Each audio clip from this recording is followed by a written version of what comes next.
परमात्मा श्री राम का जो चित्त चरित्र और चिंतन है वो हमें एलिवेट करने के लिए है कि पूरे के पूरे वर्ग को वो उठाना चाहते हैं। और हमसे चूकें क्या हो जाती हैं कि हम उनको अपने आप को ना उठाकर हम उनके ही चरित्र को नीचे खींचने का प्रयास करते हैं।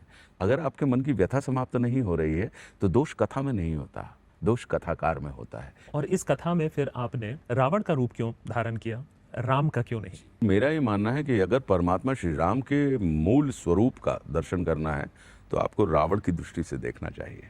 रावण यदि साधन वाला है, साधन युक्त है, तो राम साधना युक्त है। लव कुश अपने ही पिता पर सवाल कर रहे हैं और भगवान श्री राम कमजोर नजर आ रहे हैं, जवाब नहीं दे पा रहे हैं। अगर आप पावरफुल हैं तो आपको पावरफुल बताने की आवश्यकता नहीं पड़ेगी। तो मेरा अपना ये मानना है कि राम के संपर्क में चाहे तुम शंकित चित्ते से ही क्यों ना हो, राम का ये व्यक्तित्व है कि वो आपको निशंक करेंगे। भगवान श्री राम भी कहते हैं कि अगर मुझे शिवलिंग की स्थापना करनी है तो मुझे पंडित रावण ही चाहिए। हम अपने मित्रों से अपने अनुकूल कार्य नहीं करवा पाते और राम एक ऐसी बात कर रहे हैं कि अपने शत्रु से अपने अनुकूल कार्य करवा पा रहे हैं। और वो कहते हैं कि मैं आपसे एक वरदान चाहता हूं कि मुझे लंका के ऊपर जय मिले। जब भी हम किसी सुशासन की बात करते हैं तो हमारी कल्पना के पहले पायदान पर रेफरेंस पॉइंट के तौर पे राम राज्य की हम बात करते हैं। राज करने की नीति को आप राजनीति कहते हैं, नीति पूर्वक राज को भी आप राजनीति कहते हैं। राम को मानने के साथ साथ यदि हम राम की भी मान लें, हमारे अंदर परमात्मा खोया नहीं है, वो सोया हुआ है। परमात्मा श्री राम के हमने चरण तो पूज लिए लेकिन उनके आचरणों को नहीं पकड़ पाए।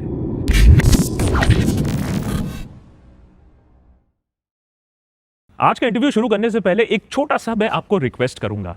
देशभक्त पर हमने कुछ दिन पहले एक एपिसोड बनाया था, एक रिव्यू बनाया था एक प्ले के बारे में। यूजुअली हम प्लेज को रिव्यू नहीं करते हैं देशभक्त पर, लेकिन वो प्ले था ही इतना सिग्निफिकेंट और इतना इंपैक्टफुल था कि हमने उस पर एक रिव्यू बनाया था। आपको बहुत पसंद भी आया था और वो प्ले का नाम है हमारे राम। वो जरूर देखिएगा क्योंकि आज का जो कॉन्वर्सेशन है उस प्ले से ही एमिनेट करता है, उस प्ले पर ही आधारित है और उस प्ले से हमें क्या क्या सीख मिल सकती है उस पर भी है। उसी प्ले के बारे में बात करने के लिए और क्या हमने भगवान श्री राम से जो सीख लेनी थी वो ली है, रामायण की आज के डेट में क्या इंपॉर्टेंस है, उस सब के बारे में और लॉट मोर के बारे में डिस्कस करने के लिए आशुतोष राणा आज हमारे साथ हैं। Many thanks for joining us here on the देशभक्त। बहुत बहुत धन्यवाद आकाश। और आपके सबसे पहले तो मैं आपको धन्यवाद कहूँगा कि इतनी शानदार समीक्षा जो हमने आपके चैनल के ऊपर देखी थी, और सच बताएं तो किसी भी अभिनेता या किन्हीं भी कलाकारों के लिए ये अमृत तुल्य होता है जब उसके काम को इतनी बारीकी से पूरा का हर पक्ष को बहुत बारीकी से देखा जाए और फिर उन्हें उनकी वास्तविकता बरकरार रखते हुए उनकी समीक्षा की जाए और फिर पूरी समीक्षा का जो लुभाव है वो बड़ा सकारात्मक मिले। तो फिर लगता है कि हमारा जो प्रयास है वो सार्थक हो गया। तो बहुत बहुत धन्यवाद इतनी अच्छी, आनंदित, उत्साहित करने वाली समीक्षा के लिए। और ये जान के बड़ा आनंद हुआ कि क्योंकि आप तो थोड़े से क्रांतिकारी टाइप के व्यक्ति हैं और अगर आपको और आपकी टीम को सचमुच में इतना अच्छा लगा, क्योंकि ये हमारे लिए एक ऐसी बात थी कि जनरली रिव्यूज़ जो होते हैं उसके पहले हमारी बात हो जाती है, लेकिन ये पहला अवसर है कि रिव्यूज़ के बाद और रिव्यूज़ के कारण हमारी बात हो रही है। तो ये अपने आप में बहुत सुखद है। ये बात आपने जो उठाई उस पर मैं भी बोलना चाहूँगा कि आपने बिल्कुल सही कहा कि हमारा क्रिटिकल रिव्यू थोड़ा ज़्यादा रहता है और बहुत लोगों ने कहा कि ये तो तुमने थोड़ा ज़्यादा ही हौसला अफजाई कर दी है भाई, ये क्या कुछ पेड वगैरह रिव्यू था। तो मैंने कहा कि देखो, आदि पुरुष देखने के बाद तो और भी जो एक था ना कि पाप सा जैसे धुल गया है, वो मुझे एक प्योरिटी लगा जब मैंने ये प्ले देखा। तो मैं शुरुआत में एक सवाल पहले पूछ लूँ फिर मैं आपसे कि जिस साल में, उसी साल में ही वो ऑलमोस्ट 23-24 की बात है कि एक तरफ हम कमर्शियलाइजेशन देख रहे हैं भगवान श्री राम के नाम का, जहां हनुमान के नाम पर एक सीट, भगवान हनुमान के नाम पर एक सीट बुक कर दिया जा रहा है, और उसी टाइम पर हम ऐसा एक प्ले देखते हैं जिसको पूरी श्रद्धा से बनाया गया है। तो लोगों का भी रिएक्शन उसी अकॉर्डिंग आपको दिख रहा है कि लोगों को भी दिखता है कि किसको श्रद्धा के साथ बनाया गया और किसको एक कमर्शियल पर्पस के साथ बनाया गया। देखिए, मेरा अपना ये मानना है कि अगर श्रद्धा तो कमर्शियल में भी होती, लेकिन उसमें ये मान के चलें कि वो कॉमर्स के लिए श्रद्धा है। लेकिन अभी हम 78 शो कर चुके हैं, 78 शोज़ कर चुके हैं पूरे के पूरे मुंबई में, दिल्ली में, अहमदाबाद में, जयपुर में, पूना में, उज्जैन में, और 78 के 78 शोज़ में।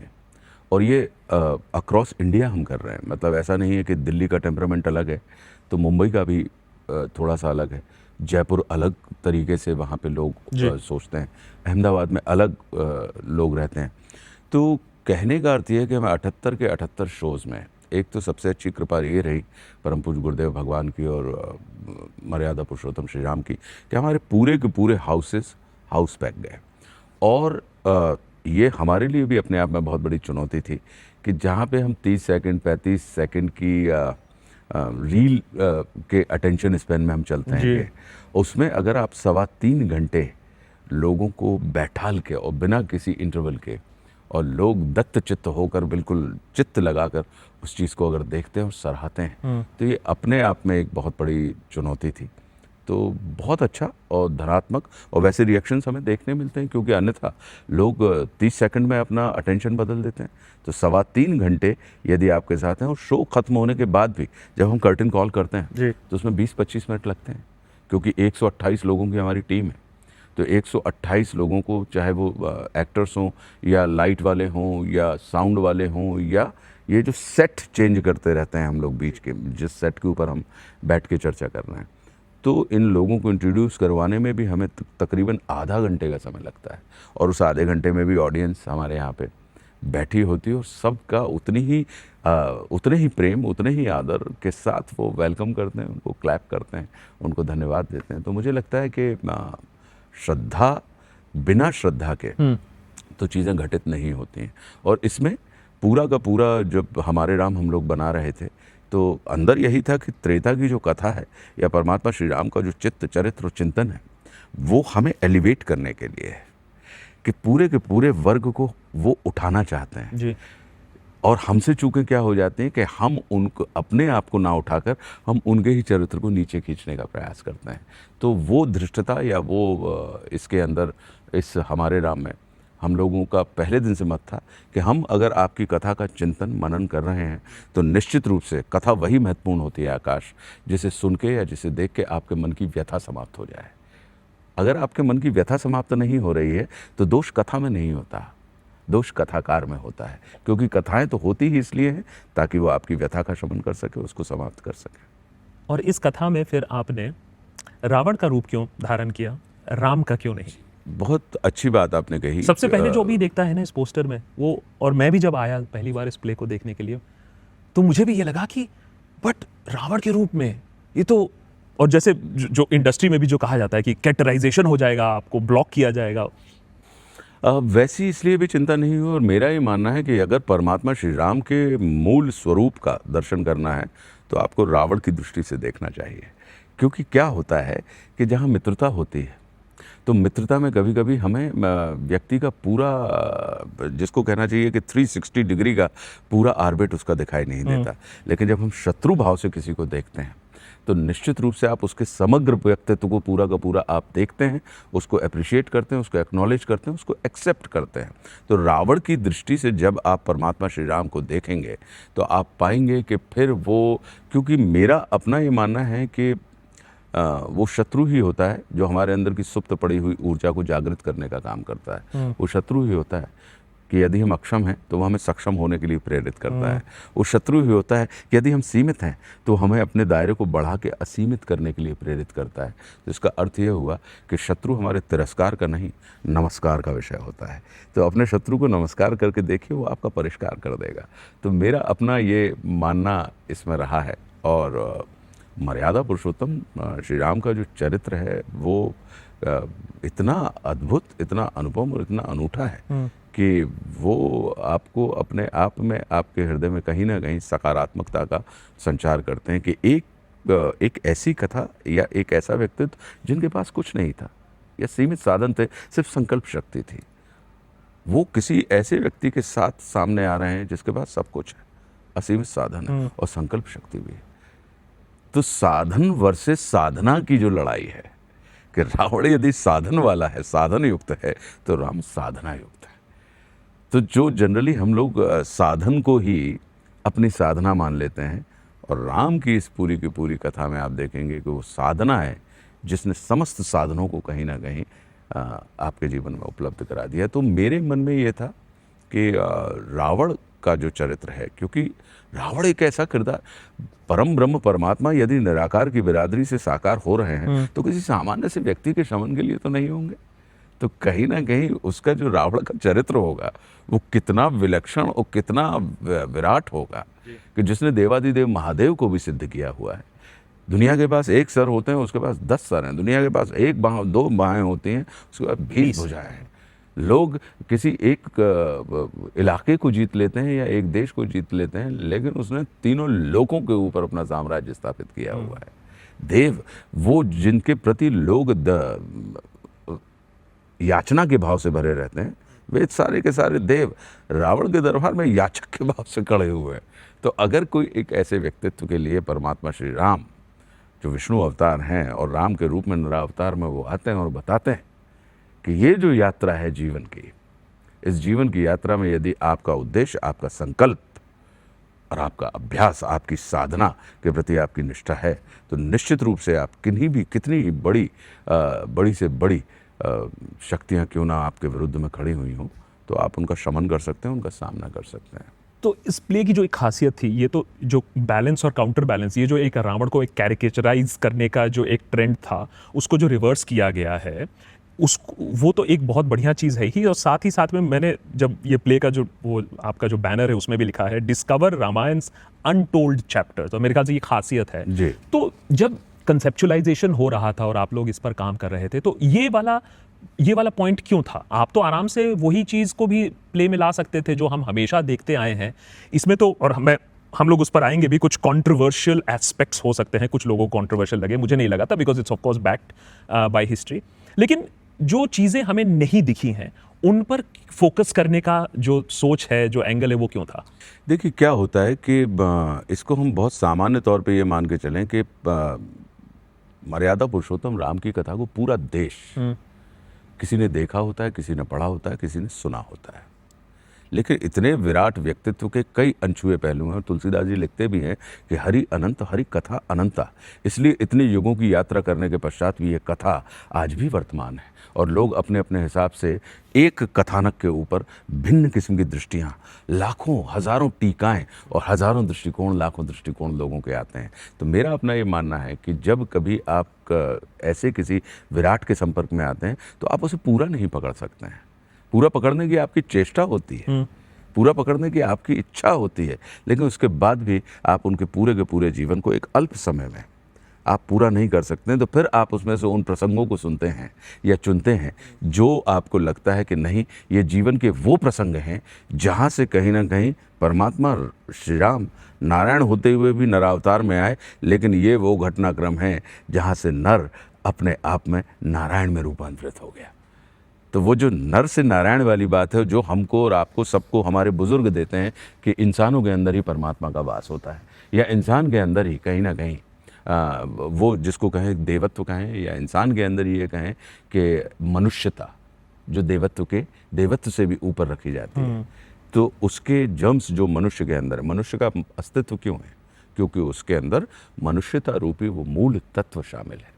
तो अपना हम लोगों का ये मानना था कि हम पूरे प्रसंगों को तो जीवन में पकड़ नहीं सकते हैं, तो फिर हम उन किन प्रसंगों को पकड़ें जो हमें हमारी अल्प बुद्धि से लगा कि ये वो प्रसंग हैं कि चाहे वो परमात्मा श्री राम के ऊपर जितने हम सवाल खड़े करते हैं, सवाल हमें होता है, हमारे ही देव के ऊपर सवाल खड़े होता है, तो लेकिन अब वो सवाल अगर हमारे खड़े हो रहे हैं तो ये हमारा ही दायित्व होता है कि उन सवालों के जो उत्तर हैं, समाधान हैं, कहीं ना कहीं वो हम आपको, जब आप पूरा वृत्त किसी का देखते हैं, आकाश को मैं यहाँ से देख रहा हूँ तो निश्चित रूप से मैं ये कह दूंगा कि भाई वहाँ पे एग्जिट गेट लगा हुआ है और पीछे आपके तो एक सिंहासन रखा हुआ है। आप भी कह सकते हैं कि नहीं आशुतोष, यहाँ तो लाइटें लगी हुई हैं और ऐसा है, और ये जो मेरे सामने बैठे हुए हैं उन्होंने ग्रे कलर की टी शर्ट पहनी हुई है। मैं कहूँ ना, वो तो शर्ट पहन के खड़ा हुआ है व्यक्ति। तो अगर देखा जाए तो हम दोनों ही सही हैं, लेकिन इस सत्य को जानने के लिए हमें एक दूसरे के सामने नहीं, एक दूसरे के साथ आना पड़ेगा। जैसे ही हम एक दूसरे के साथ आएंगे तो हम पाएंगे कि आशुतोष आप भी सही बोल रहे थे और आकाश आप भी सही बोल रहे थे। तो परमात्मा श्री राम के साथ जब कथा में हम उनकी यात्रा करते हैं तो फिर हम अपनी दृष्टि से कहीं ना कहीं उस पूरे परिदृश्य को देखते हो, फिर हमको ये समझ में आता है अपनी चेतना से क्योंकि इसमें तर्क देने की तो बात ही नहीं की गई, क्योंकि मेरा अखंड विश्वास है इसमें कि तर्कों से आप किसी को पराजित कर सकते हैं लेकिन सहमत नहीं कर सकते। तो इसलिए जो तर्क है, लॉजिक है, वो अदालतों में स्थान प्राप्त करते हैं। वो तर्क कभी भी अगर आप देखें तो ऐसी गोष्ठियों में उनका महत्व या उनकी प्रमुखता नहीं होती, क्योंकि वो तथ्यों पर आधारित होते हैं। लेकिन तथ्य और सत्य दो भिन्न चीज़ें, फैक्ट एंड ट्रूथ। तो तथ्य तो एक हो सकता है, लेकिन आकाश का उस तथ्य के बारे में अपना सत्य है, आशुतोष का उस तथ्य के बारे में अपना सत्य है। तो वो उस हिसाब से अगर देखा जाए तो उन पक्षों को या उन प्रसंगों को हम लोग टच करते हुए चले गए कि जहाँ पे अगर सवाल खड़ा हुआ है तो समाधान भी हो, समस्या खड़ी हुई है तो समाधान भी हो। एक उनका जो नीति, उनका जो चित्त चरित्र चिंतन की जो व्यापकता है। लेकिन हमारे राम की जो शुरुआत है उसमें ही भगवान श्री राम पर इतना बड़ा सवाल खड़ा हो जाता है। माता सीता का भूमि प्रवेश होता है, लव कुश अपने ही पिता पर सवाल कर रहे हैं और भगवान श्री राम कमजोर नजर आ रहे हैं, जवाब नहीं दे पा रहे हैं। तो एक अलग इंटरप्रिटेशन है, बहुत सा डिफरेंट सा। तो लोगों का रिएक्शन कैसा रहा है कि जब आप भगवान श्री राम को इंट्रोडक्शन में ही सवालों के दायरे में घिरा हुआ पाते हैं? देखिए, अगर आप उसको पूरे बहुत अच्छे से आप देखेंगे तो वो जब आप पहला सीन देखते हैं तो ये सवाल खड़ा कर सकते हैं, लेकिन अंतिम सीन तक उठते उठते आपके वो सारे के सारे कि भगवान श्री राम जो आपको लग रहे थे कि सवालों से घिरे हुए हैं, भगवान श्री राम आपको उत्तरों का पुंज नजर आते हैं। क्योंकि अब वो ये बिल्कुल वही बात है कि अगर हम एक सक्षम व्यक्ति या एक सर्वसमर्थ व्यक्ति के सामने अगर हम प्रश्न लेके खड़े हो जाते हैं तो सर्वसमर्थ व्यक्ति, ये हमारी और आपकी चेतना हो सकती है कि हम किसी को डांटें, किसी को तर्क दें, किसी को जवाब दें, लेकिन जो एक्चुअल समर्थ होते हैं वो किसी को रुष्ट करने में नहीं, उसको तुष्ट करने में, पुष्ट करने में अपनी ऊर्जा का शमन करते हैं। और वो ये बिल्कुल भी उस दिशा में नहीं चलते कि वो, अगर आप पावरफुल हैं तो आपको पावरफुल बताने की आवश्यकता नहीं पड़ेगी, और अगर आपको आवश्यकता पड़ रही है पावरफुल बताने की, इसका मतलब है कि कहीं ना कहीं आप अपने तर्कों के जवाब आप स्वयं दे दें। तो ये आपके जीवन में एक किस्म की कहीं ना कहीं आपकी अपनी अशक्तता को बताता है। लेकिन जब आपके सत्य के जवाब आपसे जुड़े हुए वो लोग देने लगते हैं जिन्होंने आपके पूरे जीवन वृत्त को देखा है, तब वो कहीं ना कहीं हमारी सार्थकता का महत्व होता है कि नहीं, आकाश होता क्या है कि हम चूंकि सोने की शुद्धता हम लोहे की कसौटी से नापने का और प्रमाणित करने का प्रयास करते हैं, तब ये द्वंद्व खड़ा होता है। मेरा अपना ये मानना है कि सोने की शुद्धता अगर हमें उसको कसौटी पे कसना है तो फिर सोने को उसकी शुद्धता नापने वाली कसौटी का ही हमें इस्तेमाल करना पड़ेगा। तो यही एक वजह रही कि हमें आज तक कभी भी किसी भी किस्म का कोई एक नकारात्मक, क्योंकि हमारे उद्देश्य में, हमारे चिंतन में, और निश्चित रूप से इसमें व्यापार दूर दूर तक हम क्या कर सकते हैं। हम अभिनेता हैं, अभिनेता के तौर पे तो हमारे पास ऑप्शन है कि हम चाहें तो जो हमारी प्रकृति है, जो हमारा चित्त है, जो हमारी सोच है, जो हमारी संस्कृति, तो हमारे पास ऑप्शन है कि एक तरफ हम चाहें तो किसी चीज़ का ऐड कर लें, किसी अन्य चीज़ का, और दूसरा कि भाई अगर हम अभिनेता हैं तो अभिनेता के माध्यम से हम उस कथा को, जो अकेले आपके कल्याण के लिए नहीं, जो पूरी समष्टि के कल्याण के लिए एक पूरी की पूरी कथा है, तो उसका प्रवाह हम पूरी जगत में एक अभिनेता होते हुए, अभिनेता के धर्म के नाते हम वो आप लोगों तक पहुंचाएं। और ये आनंद का विषय है कि लोगों ने उसको बहुत अच्छे से स्वीकार किया। लोगों का स्वीकार करना, और ये मुझे तो थोड़ा सा सरप्राइजिंग लगा कि आज के युग में जहां हर चीज़ को हम ब्लैक एंड वाइट में देखने की कोशिश करते हैं, वहां रावण का दर्शन इस तरीके से कराया जा रहा है। परम शिव भक्त पंडित रावण एक बहुत बड़ा ज्ञानी, और लोगों ने उसको रिसीव किया है। क्योंकि हमने जो रामायण में उद्धृत, रामायण में लिखे हुए किसी भी घटनाक्रम को हमने नहीं बदला। रावण शिव भक्त थे, रावण ने सीता जी का हरण किया था तो सीता जी का हरण किया था। रावण के साथ अगर जटायु का युद्ध हुआ था तो युद्ध हुआ था। शूर्पणखा के नाक कान कटे थे तो शूर्पणखा के जो वाल्मीकि जी भी लिखते हैं, जो पूज्य तुलसीदास जी भी लिखते हैं। तो हमने किसी भी घटनाक्रम को अपने हिसाब से बदलने का प्रयास नहीं किया। हमने उन घटनाक्रमों को रखा, लेकिन उस घटनाक्रम के पीछे हम ये मान के चले हैं कि अगर परमात्मा श्री राम, अगर बिजली है, किसी इलेक्ट्रिक है, बिजली के वायर को अगर आप पकड़ेंगे तो क्या होगा? करंट लगे। और अगर करंट ना लगे तो वायर तो है, मतलब उसमें करंट नहीं है, बिजली नहीं है, कनेक्टेड नहीं। तो अगर परमात्मा श्री राम के संपर्क में आप आ रहे हैं, जिनको हम परम ब्रह्म परमात्मा मानते हैं, जो है, तो परमात्मा के संपर्क में आने के बाद अगर आपका चित्त चरित्र चिंतन नहीं बदला, अगर आप एलिवेट नहीं हुए, तो इसका मतलब है कि आप उनके उस अस्तित्व के ऊपर प्रश्न चिन्ह लगा रहे हैं। तो मेरा अपना ये मानना है कि राम के संपर्क में चाहे तुम शंकित चित्ते से ही क्यों ना हो, राम का ये व्यक्तित्व है कि वो आपको निशंक करेंगे। क्यों? क्योंकि आप उनके ऊर्जा क्षेत्र में आ रहे हैं। तो जब वो ऊर्जा क्षेत्र में, चाहे वो रावण जैसा दुर्दांत व्यक्ति ही क्यों ना हो, वो राम के ऊर्जा क्षेत्र में जब आता है तो निश्चित रूप से उसके अंदर तो रूपांतरण संभव, रूपांतरण तो घटित होगा ही होगा। ऐसा क्यों कहा जाता है कि जब किसी आप सर्वसमर्थ गुरु के संपर्क में आते हैं, हम और आप कथाएं सुनते हैं ना कि संत ज्ञानेश्वर ने एक भैंसे के ऊपर हाथ रख दिया तो वो वेद पाठ करने लगा। ये कथा है, 600-700-800 साल पहले ही संत ज्ञानेश्वर हुए हैं। तो ये इतिहास में वर्णित है, मान लीजिए। तो ये सर्व समर्थ का, तो परमात्मा श्री राम परम ब्रह्म परमात्मा है, जिनके दृष्टि मात्र से, अगर उनकी दृष्टि जहाँ पे पड़ती है तो वहाँ जीवन जागृत हो जाता है, और अगर बंद हो जाती है तो वहाँ से जीवन समाप्त हो जाता है। अगर उस परम ब्रह्म परमात्मा का साकार स्वरूप बनकर वो आ रहे हैं और रावण उनके संपर्क में अगर आ रहा है, तो निश्चित रूप से उसका रूपांतरण होगा। और वो किसके संपर्क में आएंगे?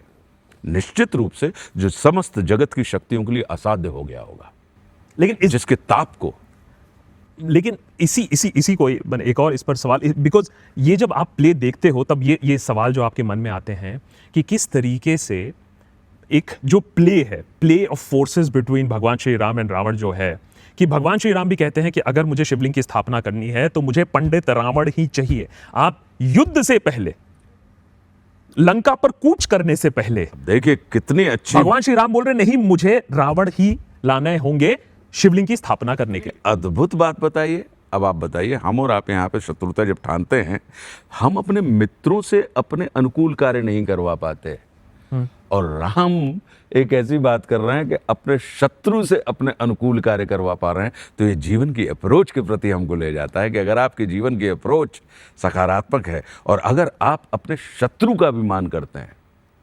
सम्मान करते हैं, और उसे उसके द्वारा उसके जो गुण हैं, उन गुणों को अगर आप अवगुण के रूप में प्रचारित नहीं करते हैं, उन गुणों को भी अगर आप सराहते हैं, तो वह शत्रु भी आपका बाधक नहीं, आपका साधक हो जाता है। तो ये हमको और आपको सीखने की कहीं ना कहीं एक बात है कि उसी रावण से, जिस रावण की लंका के ऊपर और जिस रावण के ऊपर जय प्राप्त करनी है, उसी से अपने जो योग का या अपने सोचित चीज़ के लिए अगर हमें अनुष्ठान करवाना है, तो हम उसी से। तो कहने का क्या अर्थ है कि ये अगर हमारे जीवन में कि अमित्र को मित्र बनाने का जो हुनर होता है, हम और आप क्या करते हैं, हम तो अपने मित्रों के गुणों को भी अवगुण की श्रेणी में रख देते हैं, और शत्रुओं के भी जो गुण और सामर्थ्य होता है उनको तो हम कंडेम करते हैं।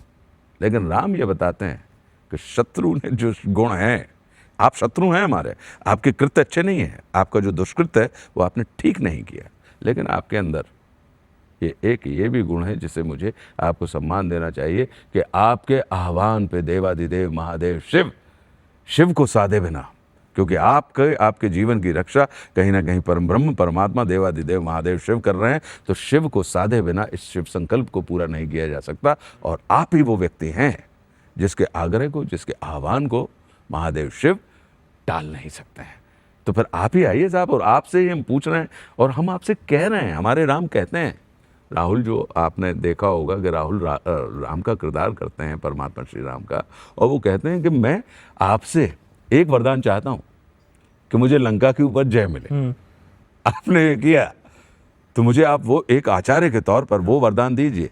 तो अपने विरोधी से जिसका हम शमन करने जा रहे हैं, उससे ही वरदान ले लेना। वरदान ले लेना मतलब शुभ भाव ले लेना कि जब तुम मुझे हराओ, तुम मुझे नाच करो, लेकिन अब तुम्हारे अंदर विरोध है, वैमनस्य नहीं है। और हम और आप, तो ये कथा है, ये बहुत बारीक बात है। हम और आप विरोध नहीं, वैमनस्य को प्रश्रय देते हैं। और राम का चरित्र क्या कह रहा है कि विरोध है, लेकिन आपके प्रति वैमनस्य से नहीं भरे, शत्रुता है लेकिन वैर नहीं है आपसे। तो ये जो, और ये है क्या, रामायण परमात्मा श्री राम की जो यात्रा है वो कहीं ना कहीं उस यात्रा में हमारे और आपको एलिवेट करने के लिए है, हमारे चित्त चरित्र चिंतन को उठाने के लिए है। तो अगर हम, ये हमारे बुजुर्ग हैं हम सबके, अगर हम ये माने, तो अगर हमारे बुजुर्ग उनके अनुकूल उनकी संततियों के आचरण, तो होता क्या है कि परमात्मा श्री राम के हमने चरण तो पूज लिए लेकिन उनके आचरणों को नहीं पकड़ पाए। तो हमारी इस पूरे हमारे राम में कोशिश ये रही कि इसके माध्यम से कहीं ना कहीं हम कथा, एक तो होता है कथा सुनाना और एक होता है कथा दिखाना। तो हम अभिनेता क्या करते हैं, कुछ लोग उस कथा को सुनाते हैं बोलकर, और हम लोग उस कथा को दिखाते हैं कर कर और बोलकर। तो अगर उस नाते अगर देखा जाए, और हमारा जो राहुल प्रोड्यूसर हैं वो भी परम शिव भक्त हैं, और बहुत जिसको कहना चाहिए कि व्यवस्थित, और दूर दूर तक उनके चित्त में ये वाली बात नहीं रहती कि इसका पूरा मूल उद्देश्य ये है कि अर्थ उपार्जन करना। अर्थ उपार्जन करना ही नहीं है, जो अर्थ है। और इतनी बड़ी पूरी घटनाक्रम में अगर आप राम कथा कह रहे हैं, तो राम कथा को उसकी गरिमा के अनुकूल आज के दौर में प्रस्तुत करने के लिए जितना अर्थ आवश्यक है उतना अर्थ तो आपको लगाना पड़ेगा। अगर आप कम लगाएंगे तो एक बड़ी चीज़ को आप कहीं ना कहीं, उसकी जो दिव्यता है, उसकी जो भव्यता है, उस भव्यता को तो आपको कहीं ना कहीं मेंटेन करना पड़ेगा। तो उसके लिए उन्होंने उस बात की परवाह नहीं की। जो भी बेस्ट ऑफ द बेस्ट उस समय में, वर्तमान में हम उपलब्ध करा सकते थे या कर रहे हैं, उसको हमने करने का यहाँ पे प्रयास किया, उन्होंने किया। और आप देखेंगे कि अगर हम ऑडियंस के पास, और जितने हैं सारे टिकटेड शो हुए हैं 78, और 5 महीने के अंतराल में, मतलब तकरीबन हमने 155 दिन के आसपास हमने 78 शो कर दिए, यानी प्रति दूसरे दिन हम ये शो कर रहे हैं। तो इतनी तेज़ी के साथ जो फेलिसिटी थिएटर ने किया है, राहुल ने जो किया है, इतनी तेज़ी, क्योंकि इसमें हम तो अभिनेता हैं, हमने तो अपने चित्त और चरित्र तैयार कर लिए, और हमारे हाथ में क्या जिम्मेदारी है कि आपको शो मिले तो अपने हिस्से में आए हुए काम को आप बहुत अच्छे से कर दीजिए, लेकिन इसको जन जन तक पहुंचाने के लिए, लोगों के बीच में अगर इस बात को पहुंचाना है ताकि लोग आ सकें, तो इसके लिए तो जितना उद्यम किसी निर्माता को करना पड़ता है, और जितना उद्यम करना पड़ता है, और उसके लिए कहीं ना कहीं आपको उतना ही, कि अब आज की तारीख में अगर अखबार से कहें तो कोई अखबार हमको ऐड सौजन्य से तो देगा नहीं, एक आध बार दे देगा वो तो भाई अखबार है। अगर हम टेलीविज़न के ऊपर कहें कि सौजन्य से, तो एक आध बार कह देगा सौजन्य से, लेकिन फिर तो अर्थ लगेगा। अगर हमको होर्डिंग लगाने, बिलबोर्ड लगाने हैं, ये पहला नाटक है जिसके इतनी तादाद में किसी भी शहर में जाते हैं तो 40 बाई 20, 60 बाई 30 के होर्डिंग लगाए जाते हैं। अन्यथा ये तो ये जो सुख है, ये तो या तो सिनेमा वालों को मिलता है कि हम सिनेमा लगाते हैं, चूँकि मैं फिल्म से भी हूँ, तो लेकिन नाटक के, तो ये कहीं ना कहीं उसका विश्वास और उसकी क्षमता है राहुल की, कि वो इस चीज़ को पूरा का पूरा, उसमें वो ना किसी किस्म का विचार करते हैं ना कंजूसी करते हैं, मेरे ख्याल से ताकि लोगों तक पहुंचे, और इसका परिणाम है बिलबोर्ड से ज़्यादा मेरे ख्याल से जो वर्ड ऑफ माउथ जो मैंने सुना है, उससे ज़्यादा तो शायद ही कभी इतना देखा हो कि एक बंदा दूसरे बंदे को बोल रहा है। और मेरे साथ ऐसे बार कितने बार हो चुका है कि लोग मेरे पास आके वापस बोलें कि ये जो तुमने प्ले बताया ये तो था बहुत बढ़िया, लेकिन ये ऑडियो मेरे ख्याल से रिकॉर्डेड था, क्योंकि इतने लोग 3 घंटे के लिए नॉन स्टॉप ऑडियो कैसे बोल सकते हैं, और वो भी बार बार इतने बार हर प्ले में। तो इसमें तो एक जो फिजिकल एफर्ट भी लगा है मेरे ख्याल से वो भी काफ़ी ज़्यादा है। एक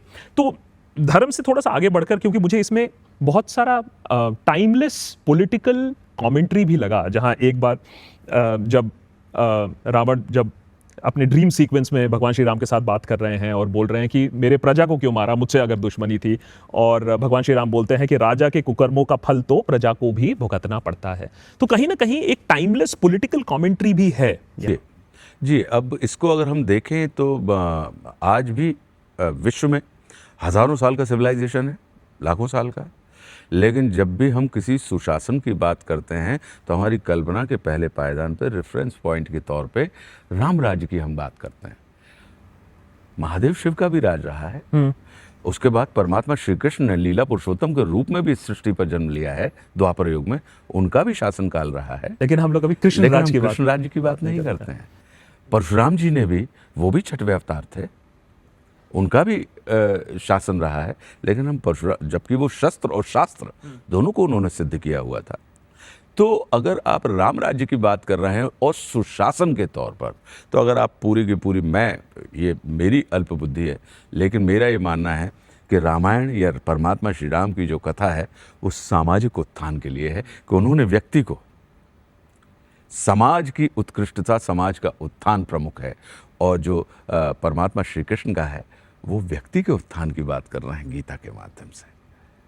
तो जो नीति नियम की, तो जो आपने कहा कि टाइमलेस, क्योंकि किसी भी चीज़ को अगर आप राजनीति की जब बात करते हैं तो राजनीति के दो अर्थ हो सकते हैं। एक तो ये होता है कि राज करने की नीति को आप राजनीति कहते हैं, और एक और अर्थ होता है आकाश, नीति पूर्वक राज को भी आप राजनीति कहते हैं।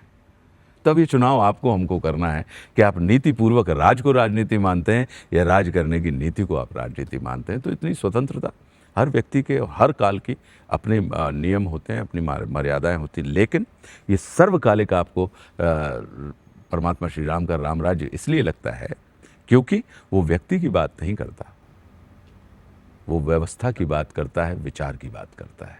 वहाँ पे व्यक्ति गौड़ नहीं है। परमात्मा श्री राम ने, उन्होंने धर्म की रक्षा के लिए स्वयं को मिटाने के लिए वो तत्पर है, वो सैक्रिफाइस करने के लिए तैयार है। किसको बचाने के लिए? किसकी स्थापना के लिए? धर्म की स्थापना के लिए। कि अगर मातेश्वरी जगत जननी सीता के ऊपर किसी भी किस्म का आरोप लगता है, प्रत्यारोप लगता है, तो उन्होंने मातेश्वरी जगत जननी सीता जी को उस पूरे पटाक्षेप से हटाकर उन्होंने एक निर्णय लिया कि सारे के सारे एरो उन्होंने अपनी तरफ मोड़ दिए। कि आज हम मातेश्वरी सीता के ऊपर बात नहीं करते हैं, लवकुश के ऊपर बात नहीं करते हैं, हम राम के डिसीजन को सही या गलत के ऊपर चर्चा करते हैं कि यार ये नहीं करना था, यार ये उन्होंने ठीक किया, हम इसकी चर्चा करते हैं। तो देखिए ना आप इस चीज़ में कि जो मातेश्वरी सीता, जो उनकी प्रेम थी, जो उनका प्राण थी, जो उनकी प्रेरणा थी, जो उनकी ऊर्जा थी, जो उनकी गौरव, गरिमा, सब कुछ थी, अगर उनके ऊपर अगर अयोध्या में ही अपने ही लोग अगर थोड़ा सा भी प्रश्न चिन्ह लगाएं तो क्या कर सकते हैं? कर ये सकते हैं कि उनको पूरे उस परिदृश्य से हटाया और सारी की सारी आने वाले सारे एरोज को, सारे बाणों को उन्होंने अपनी तरफ को मोड़ दिया। और आज तक अगर हम किसी का वैल्यूएशन करते हैं तो परमात्मा श्री राम का कुछ कोई कहेंगे कि नहीं ये ठीक था, ये कुछ कहेंगे नहीं ये ठीक नहीं था, वो कहेंगे ऐसा नहीं होता है, ऐसा करना चाहिए था, ऐसा क्यों नहीं किया। कुछ लोग कहेंगे कि नहीं हम भगवान हैं, कुछ कहेंगे नहीं नहीं हम। लेकिन मेरा ये मानना है कि जो राम राज्य की जो बात है उसमें वो क्या कह रहे हैं कि व्यक्ति नहीं, व्यवस्था और विचार। क्योंकि राम राज और राम राज्य, राज में व्यक्ति का महत्व है और राज्य में विचार का महत्व है कि व्यक्ति रहे या ना रहे, उसके द्वारा स्थापित विचार और व्यवस्था वो अक्षुण्य रहनी चाहिए।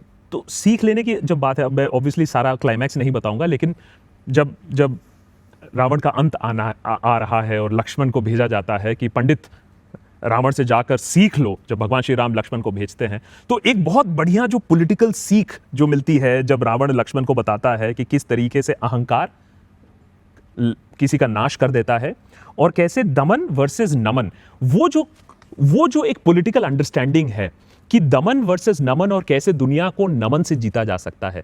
लेकिन आज तो हम देखते हैं दुनिया को दमन से ही जीता जा रहा है। देखिए क्या है, ये संघर्ष जो है दमन और नमन के बीच का जो संघर्ष है, ये सतत चलते रहने वाला संघर्ष है। और ये हर व्यक्ति की अपनी, जैसे कि मैंने आपसे कहा ये कि आप नमन की शक्ति में विश्वास रखते हैं या दमन की शक्ति में विश्वास रखते हैं, चुनाव आपका है। हम हुज्जत करने में विश्वास रखते हैं या हम इज्जत करने में विश्वास रखते हैं, चुनाव आपका है। दो लोग बैठे हुए हैं, तो ये निश्चित रूप से आपकी अपनी प्रकृति, सभ्यता और संस्कृति की बात नहीं हो रही इसमें, ध्यान रखिएगा। सभ्यता का मतलब होता है कि आपके पास क्या है, इस बात को हम सभ्यता कहते हैं। और संस्कृति अर्थात आप कैसे हैं।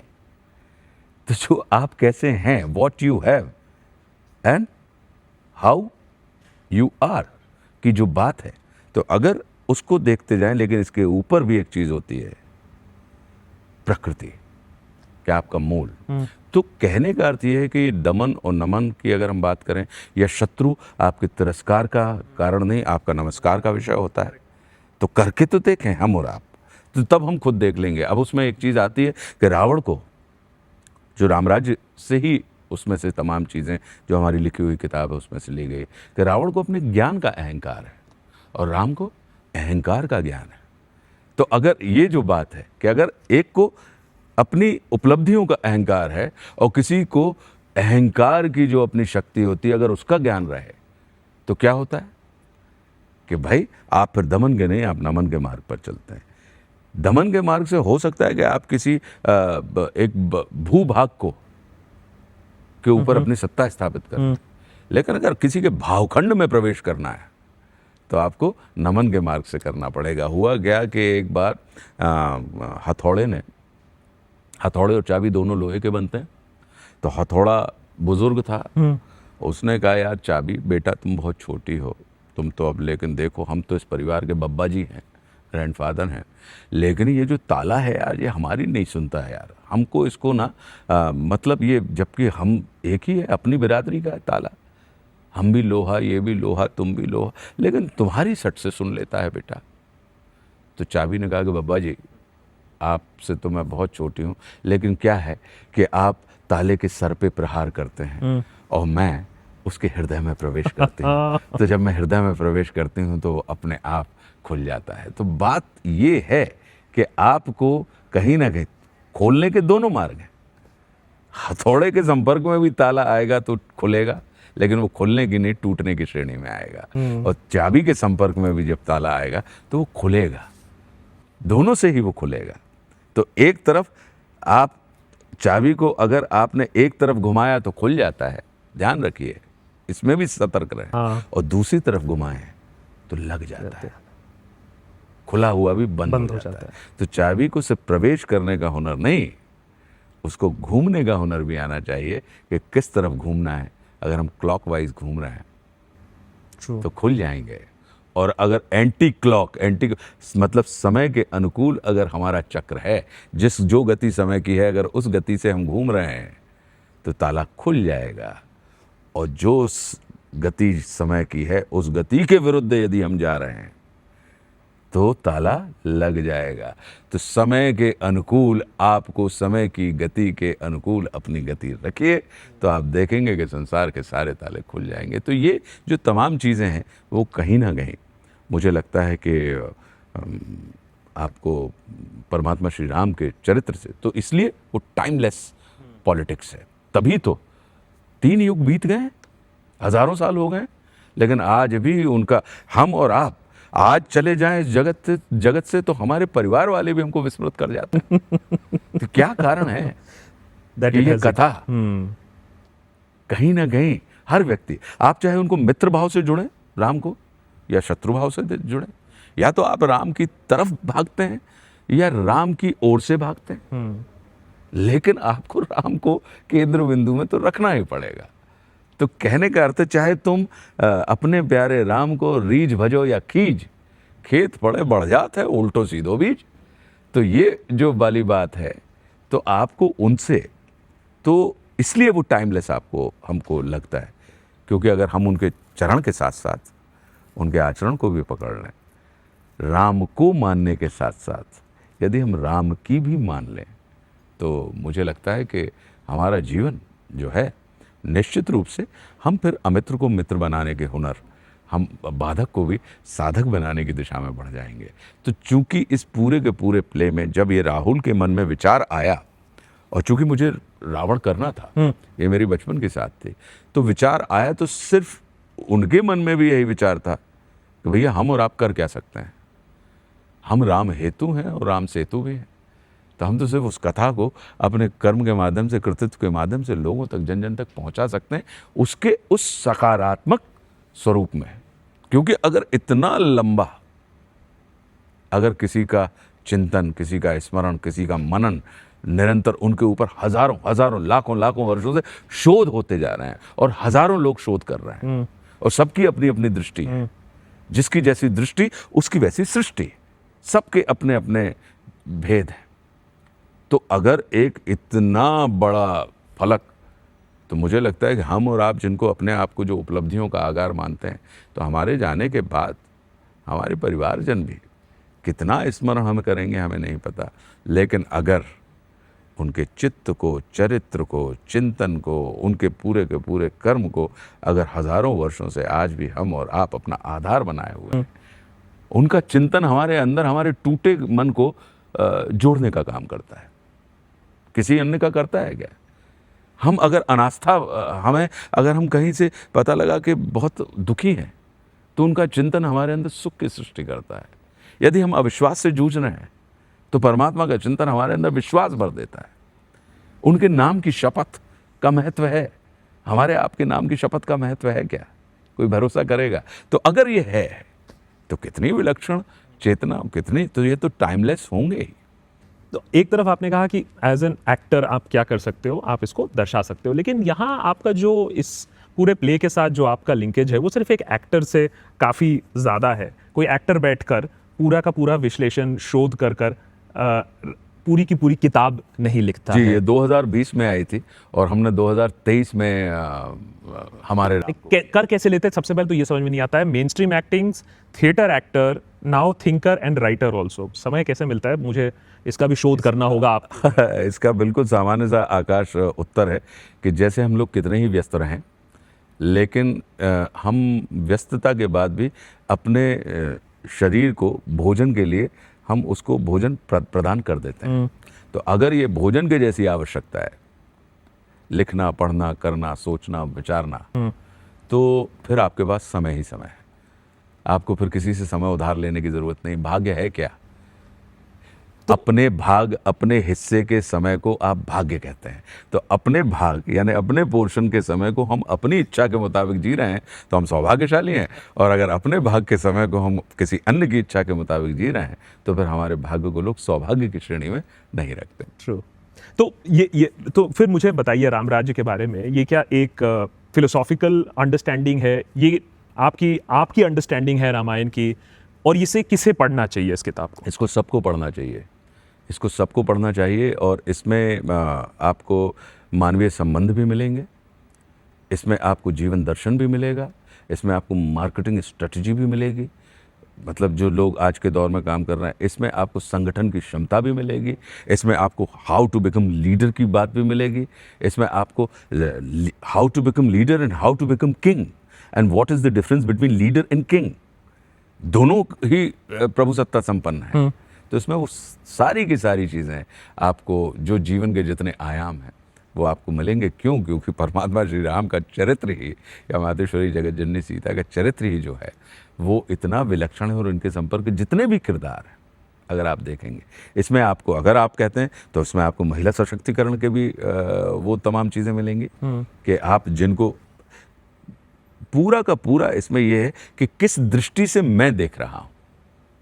और यही कारण रहा कि उसको अखिल भारतीय साहित्य अकादमी पुरस्कार भी प्राप्त हुआ, रामराज को, और मैं उन सौभाग्यशाली अभिनेताओं में से रहा। तो जो दृष्टि की आप बात कर रहे हो, और हमने बोला कि कितने सारे वेरिएशंस भी हैं, आपको क्या लगता है एक चीज़ जो हमें अब करनी चाहिए रामायण को समझने के लिए, भगवान श्री राम को समझने के लिए, कि अपनी दृष्टि को बढ़ाने की ज़रूरत है? क्योंकि मुझे क्यों लगता है कि हमारी दृष्टि और केंद्रित हो जाती है। एक स्टोरी है, एक वर्जन है, एक सत्य है। जी, देखिए, उसमें दृष्टि तो हम और आप देखते हैं, तो आप जब जाते हैं तो 180 डिग्री पे तो वैसे भी अगर नहीं देखा जाए, तो हमको फिर डॉक्टर साहब के पास जाना पड़ता, आई स्पेशलिस्ट के पास। तो 180 डिग्री पे तो आप देखते ही हैं। तो निश्चित रूप से हम जैसे पूर्ण चंद्र कहते हैं, आकाश कहते हैं ना कि फुल मून है आज, वो पूरा मून नहीं है, वो 25% है उस पूरे मून का। तो 25 को देखकर ही हम उसको पूर्ण कह देते हैं। तो निश्चित रूप से कहीं ना कहीं हमें अपनी दृष्टि के विस्तार की, क्योंकि हमारी दृष्टि की सीमा हो सकती है, लेकिन सृष्टि की सीमा नहीं होती है। तो जब सृष्टि के असीमित दृष्टि हमारी सीमित दृष्टि की सीमा में आते हैं, तब वो हमें चमत्कार की श्रेणी में नजर आते हैं। अन्यथा वो तो सृष्टि में पहले से ही मौजूद है। तो अगर ये पूरा जीवन वृत्त हम और आप देखें, तो ये सब हमारे आपके ही काम का है। हमको ही कहीं ना कहीं हमारे अंदर परमात्मा खोया नहीं है। वो कहते ही हैं वो सोया हुआ है, उसके जागते ही अपने आप में वो सारी की सारी सृष्टि है, आपकी दृष्टि है, आपके पूरे संपर्क जो है वो अपने आप में ठीक हो जाएगा। आपसे मांग क्या रहे हैं? आपने मुझसे मांगा क्या आकाश? समय, स्नेह, सम्मान, इन्हीं 3 चीजों का ही तो संकट है। अगर देखें तो इन्हीं 3 चीजों का ही तो संकट है। समय का संकट, सम्मान का संकट, स्नेह का संकट। तो अगर इस संकट से इसी को हम और आप कर लें आपस में कि एक दूसरे से विवाद करने की अपेक्षा संवाद स्थापित करने की दिशा में बढ़े, तो राम का जो चरित्र है वो यही तो कर रहा है कि विवाद तो है लेकिन हम उसके संवाद के माध्यम से, तभी तो जब वो जाते हैं और अगर वानरों के बीच में जाते हैं तो वो अशक्त वानर उपस्थिति मात्र से, एक नायक की उपस्थिति उन्हें सशक्त बना देती है। तो वो जो चीज है, एक विद्यावान और विद्वान, रावण यदि विद्वान है तो राम विद्यावान है। विद्वान मतलब हाईली क्वालिफाइड, उच्च शिक्षित, और विद्यावान अर्थात वेल क्वालिफाइड, सुशिक्षित। तो अब ये चुनाव हमें करना है कि आप हाईली क्वालिफाइड की दिशा में बढ़ते हैं या आप वेल क्वालिफाइड की दिशा में बढ़ते हैं। और शिक्षा का महत्व ही होता है साक्षरता, परम साक्षर होना नहीं, परम शिक्षित होना। और इसके लिए आवश्यक नहीं है कि उसका संबंध हमारे लिखने पढ़ने से हो, कि विभिन्न किस्म की भाषाएं हम बोल सकते हो। ये तो समझ की बात है। क्यों? क्योंकि शिक्षा का मूल उद्देश्य ही होता है कि वो दूर खड़े हुए व्यक्ति को पास लाने का हुनर सिखाती है। और अगर पास खड़े हुए व्यक्ति को अगर हम दूर ले जाने का हुनर सिखा दें तो फिर ये ध्यान रखिए कि समस्या शिक्षा में नहीं, विद्यार्थी में है। तो पूरा का पूरा तो मेरा तो ये मानना है कि पढ़नी चाहिए। मौन मुस्कान की मार भी पढ़नी चाहिए, वो व्यंग दृष्टि के माध्यम से वो मैं इसीलिए पूछना चाहता था आपसे इसके बारे में, ये क्या सोच के आपने लिखा है? क्योंकि मैं सटायर की दुनिया से थोड़ा सा वाकिफ हूँ और मैं देखता हूँ कि कैसे एक तो है कि धर्म को हम लोग गलत समझते हैं और दूसरा सटायर की समझ है नहीं हमें। हम सटायर को इंसल्ट ज़्यादा मानते हैं, हम कटाक्ष को झेल नहीं पाते हैं, और इसमें फिर आपने पूरी की पूरी किताब लिख डाली इस चीज़ पर। सबसे पहली बात तो ये है कि व्यंग को सामान्य सा शब्द है, इसके अगर मूल को समझ लें हम, व्यंग्य का मतलब ही होता है कि समाज के विकृत अंग को कुछ इस तरीके से प्रस्तुत करना कि समाज को उसकी वास्तविकता भी पता लग जाए और उसे बुरा भी ना लगे। इस विधा को व्यंग कहा जाता है। तो क्या हम व्यंग की जो मूल है उस चीज़ को ध्यान में रखते हुए क्या उस विधा को हम पालन कर रहे हैं? नहीं। हर्ट करना किसी चीज़ को, हमें आपको बताना है, अरे कनवा से कनवा कहो तो तुरतैये है रूठ, धीरे धीरे पूछ लो कि कैसे गई थी फूट। तो ये व्यंग वो सिखाता है कि वास्तविकता भी पता लग जाए लेकिन आपको बुरा भी ना लगे। इसका मतलब है कि आप व्यक्ति को दोषी सिद्ध करने में नहीं, व्यक्ति को निर्दोष बनाने के लिए सहयोग करना चाहते हैं। व्यंग इसलिए लिखा जाता है। तो चूंकि हमारी अप्रोच जीवन में आपको आहत करने की नहीं है, आपको राहत पहुंचाने की है। तो अगर आपको राहत पहुंचानी है और आपको मुझे दोषी सिद्ध करने में सुख नहीं मिलेगा, मुझे आपको प्रेरित करना पड़ेगा कि ये दोष है अगर, तो अपने आप को निर्दोष कर लीजिए। इतना होना, इतना बल तो हमको और आपको एक दूसरे को देना चाहिए कि गलतियां होंगी, गलती करना इंसान की प्रकृति है। और व्यंग में उतनी शक्ति है आपको? और व्यंग में उतनी शक्ति होती है क्योंकि व्यंग सिर्फ देखिए, हास्य और व्यंग के मूल को समझ लें हम। हास्य जब आपको ऊपर की बात समझ में आती है तो आप ठहाका मार के हंसते हैं, लेकिन जब आपको अंदर की बात समझ में आती है तो आप मुस्कुराते हैं। तो जो मुस्कान है, तो जो मर्म है, हाँ, तो व्यंग की वो क्वालिटी है। तो व्यंग में वो क्षमता होती है कि वो आपको हंसा के भुलाता नहीं है, वो मुस्कुरा के आपको याद रखने के लिए प्रेरित करता है। और अगर आपको याद रहे क्या चीज़, उन्हें ये याद रहे कि जो गलती हुई है उसकी पुनरावृत्ति ना हो, इसलिए स्मरण आवश्यक है। और विस्मरण किस लिए आवश्यक है? कि जो अच्छाई हुई है उसकी विस्मृति हो जाए ताकि उसकी पुनरावृत्ति बार बार हो सके। मुझे इस चीज़ पर आपसे एक सवाल भी पूछना था कि जब हम देखते हैं हिंदी साहित्य में वर्सेस वर्नैक्युलर में, रीजनल लैंग्वेजेस में, हमारी जो ट्रेडिशन है हास्य की, व्यंग्य की, आजकल तो न्यूज़पेपर में कार्टून भी अगर छपने लगे तो उसमें भी लोगों को आपत्ति हो जाती है कि नहीं नहीं ये तो हमें हर्ट कर गया। लेकिन हमारे रीजनल लैंग्वेजेस में क्या ज़्यादा आपने सैटायर देखा है वर्सेस जो मेन स्ट्रीम में हमें दिखता है? अगर हम अपने जीवन में देखें तो आप देखेंगे कि भारत जो है, भारत तो 7.5 लाख गाँव का देश है। तो अगर आप जैसे ही भारत के अंदर घुसते चले जाएंगे, आपको व्यंग विधा हर व्यक्ति का वो आवश्यक अंग नजर आएगा। आप परिवारों में भी देखें, क्या हम 1-2 भाई हैं, 3 भाई हैं, क्या वो सबसे पूरे सहमत हैं एक दूसरे से? भाभियाँ आती हैं, अलग अलग परिवारों से आती हैं, क्या पूरे सहमत हैं? बहनें हैं, बहनों ही हैं, क्या पूरे सहमत हैं?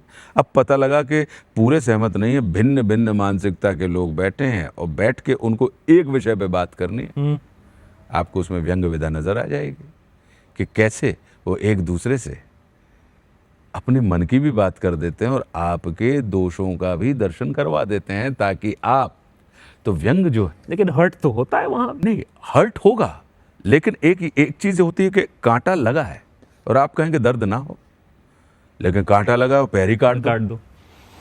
तो वो जो बात है, तो व्यंग जो है वो पैर काटने का काम नहीं करता, कांटा तो लगा है साहब, अब आपको बताया तो जाएगा तब उसको कैसे करें? तो जो मूल प्रकृति मनुष्य, आहार निद्रा भय मैथुन, ये पशुओं में भी है और मनुष्यों में भी है। मनुष्य को पशु ना कह के पशुपति क्यों कहा जाता है? उसका मूल कारण है कि उसके अंदर कला दृष्टि है, उसके अंदर साहित्य की संवेदना है, उसके अंदर विवेक है, उसके अंदर बुद्धि तो उसमें भी है, पशु में भी बुद्धिमान होता है, विवेकवान भी होता है, लेकिन उसके पास अभिव्यक्ति भी है और अनुभूति भी है। वो जो अनुभूत करता है वो सिर्फ अकेला मनुष्यों से नहीं, इस जगत के उन समस्त चर अचर से, समस्त जो कुछ भी मौजूद आप देख रहे हैं, चर अचर जीव जग शर अक्षर नश्वर मनुष्य सुरजाति अमर, सबके साथ सह अस्तित्व बंधुत्व की भाव स्थापित कर सकता है। आप किसी अन्य प्रजाति से ये उम्मीद नहीं कर सकते, लेकिन मनुष्य सबको पुष्ट कर सकता है और सबको रुष्ट भी कर सकता है। वही कल्याण का कारण है और वही अकल्याण का कारक भी हो सकता है। तो कहने का अर्थ है कि ये दृष्टि सबके अंदर। रुष्टि ज्यादा हो रहा है। मैं ये देखता हूँ कि आप कैसे काउंटर कल्चर के ऊपर किताबें लिख रहे हो। यहाँ आप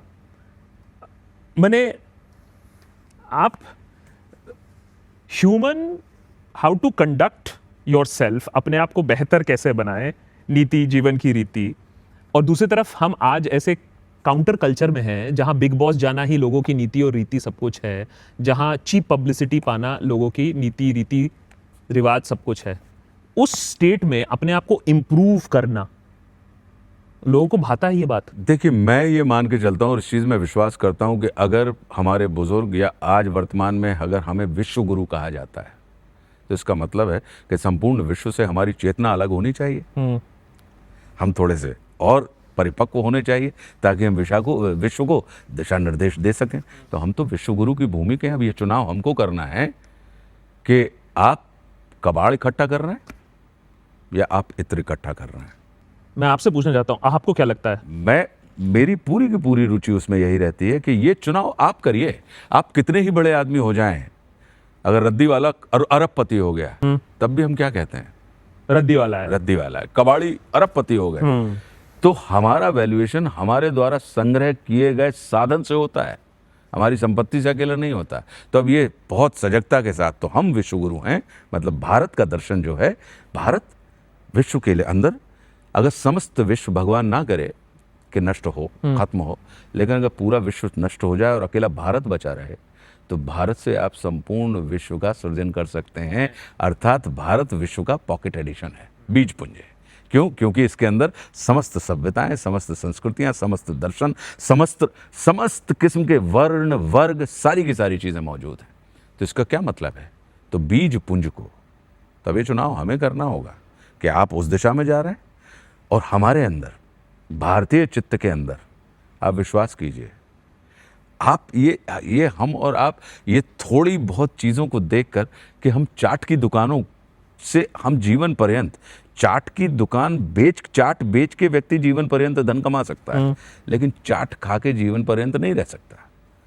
तो चाट की दुकानों से, और चूंकि हम और आप देखते हैं कि एक एक दो दो बार लोग जाते हैं, हाँ तो हम उसको ये मान लेते हैं कि अरे यार चाट का कल्चर है।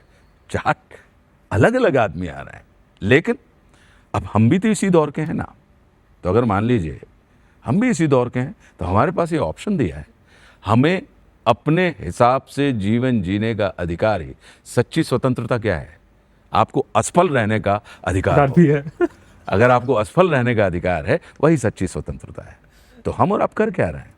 हम अपने समय को अपनी मर्जी के मुताबिक, लेकिन साथ में हम ये जरूर ध्यान रखते हैं आकाश, कि ये मेरा मत है, ये त्रिकाल सत्य नहीं है। ठीक। तो जितना मैं मेरे मत के ऊपर विश्वास करता हूं, मेरे मत और मेरी मति के ऊपर, उतना ही मैं आकाश के मत और मति पे विश्वास करता हूं। ये मेरा देश मुझे सिखाता है, या ये मेरे बुजुर्ग, जिनको हम ऋषि मुनि साधु संत परम ब्रह्म परमात्मा के अवतार कहते हैं, वो हमें सिखाते हैं कि अपने मत और अपनी मति का जितना तुम सम्मान करते हो, उतना ही सामने वाले के मत और मति का सम्मान करो। श्रीमती का मतलब क्या होता है? कि वो जितना अपनी मति का सम्मान करती हैं, उतना ही वो अपने पति की मति का सम्मान करे। ऐसी अवस्था वाली को आप श्रीमती कहते हैं। और श्रीमान, जितना आप अपने आप को मान देते हैं, उतना ही आप अपनी धर्मपत्नी को मान दे रहे हैं। उस मानसिक अवस्था वाले व्यक्ति को आप श्रीमान कहते हैं। आपने चाट की बात की, तो आई कांट, मैंने मुझसे रहा नहीं गया, तो फिर मैंने पूछना सही समझा कि जब आप बात कर रहे हो चाट की, तो बात तो सही है कि आदमी चाट बेचकर जिंदगी निकाल सकता है, चाट खाकर नहीं। लेकिन आज के सोशल मीडिया के दौर पर आपको ये नहीं लगता है कि चाट का सेवन थोड़ा ज़्यादा ही हो गया? जैसे आपने भी बोला कि इंस्टा का ज़माना है, रील्स का ज़माना है, उसमें आप 3 घंटे का शो कर रहे हो, वो अपने आप में एक उपलब्धि है। क्यों? क्योंकि कंसेप्चुअली लोग शॉर्ट कंटेंट की तरफ जा रहे हैं, चाट की तरफ जा रहे हैं, स्कैंडल सैलिशियसनेस की तरफ जा रहे हैं, डीप थॉट नहीं है। जी, तो मेरा अपना ये मानना है कि सोशल मीडिया को भी आप आज के दौर में ये मान के चलें, मैं जो लेता हूँ, हमको जन्म देने वाली माँ, जब हमारा जन्म होता है तो हम उनसे अपरिचित होते हैं, लेकिन हम अपने भाव भाषा व्यवहार के माध्यम से उस अपरिचय को परिचय, परिचय को सुपरिचय, सुपरिचय को बंधुत्व में स्थापित करते हैं। जी। ऐसे ही सोशल मीडिया है कि जब हम लोगों से जुड़ते हैं तो अपरिचय से बंधुत्व की यात्रा है। तो वो कैसे होगी? हमारे भाव भाषा व्यवहार से। एक व्यक्ति है जो कलकत्ते में बैठा है और एक व्यक्ति मुंबई में है, और उन्होंने एक दूसरे को देखा नहीं। क्यों? क्योंकि डीपी भी आपकी जो होती है, आप मनुष्य हैं, लेकिन हो सकता है पेड़ पौधे बन के बैठे हो। आप मनुष्य हैं, हो सकता है आप शेर का चित्र लगाए हुए। तो अब आपका परिचय क्या है? आपका परिचय, आपके व्यक्तित्व का परिचय आपके द्वारा लिखे गए विचार हैं। तब ये चुनाव आपके ऊपर निर्भर करता है कि आप उस परिचय को, अपरिचय को परिचय से लेके बंधुत्व में स्थापित करना चाहते हैं। तो ये आपका आभासी घर है। तो जैसे हम अपने घर की पवित्रता का पूरा ध्यान रखते हैं, वैसे ही हमें अपने आभासी घर की भी पवित्रता का ध्यान रखना चाहिए। क्यों? क्योंकि यहाँ पर रोज हम घर में झाड़ू लगाते हैं, दरवाजे खिड़की बंद रहें, उसके बाद भी धूल आ जाती है ना। ये बिल्कुल वैसा ही है। खरपतवार को जब किसी खेत में आप जाइए, मैं किसान हूं, खेत में आप जाइए, आप गेहूं बोएंगे, मटर बोएंगे, अरहर बोएंगे, खरपतवार बोई नहीं जाती। खरपतवार उस भूमि की प्राकृतिक प्रति उत्पादन है, बाय प्रोडक्ट है। खरपतवार साफ की जाती है, उसके बीज नहीं डालता आदमी कोई उस खेत में।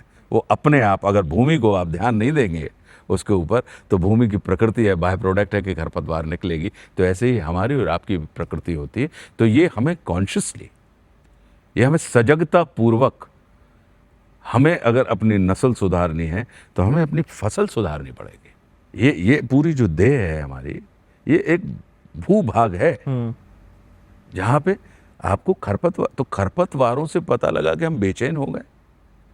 खरपतवार निंदा जो शब्द बना है, जैसे हम क्रिटिसिज्म कहते हैं, वो निंदाई से बना है। नींदना मतलब उसमें अवांछित को, जो फसल बोई है उसमें जो कचरा है, उसको नींदना, उसको निकालते रहना, चुन के अलग अलग कर देना, उसको आप निंदा कहते हैं। ऐसे निंदक को कबीर ने अपने घर में कमरा बना के देने की बात करी है, पूज्य कबीरदास जी ने। फसल को बचाने के फसल उखाड़ने वाले नहीं, कचरे को नहीं, असार को निकालना है, सार को लगे रहने देना। अब हम सार को उखाड़ के फेंकने की दिशा में बढ़ें और कहें कि आप मुझे एक क्रिटिक का दर्जा दीजिए, तो फिर थोड़ा सा ये मुझे लगता है कि अनीतिपूर्ण होगा। तो अगर सार को और हर व्यक्ति को ये लगता है कि हमने जो किया है वो हम बड़ा सकारात्मक कर रहे हैं, हर व्यक्ति को लगता है। अगर उसको व्यक्ति को ये पता लग जाए कि नकारात्मक है, तो व्यक्ति की मूल प्रकृति बड़ी सकारात्मक है, वो करना बंद कर देगा, क्योंकि वो उस चीज़ से इतना सहमत है कि उसको ये लगता है कि यार हम तो कर रहे हैं ठीक। तो उसको अगर आप उसकी दृष्टि को बाहर की जगह आप अपने अंदर की तरफ मोड़ दें, तो फिर वो अपने आप देखेंगे आप। तो मेरा अपना ये मानना है कि मैं इसको बिल्कुल इसी तरीके से लेता हूँ कि ये आभासी घर है आपका, इसकी शुचिता, इसकी पवित्रता, इसकी सफाई, इसकी विशिष्टता का ध्यान हमें स्वयं रखना पड़ता है।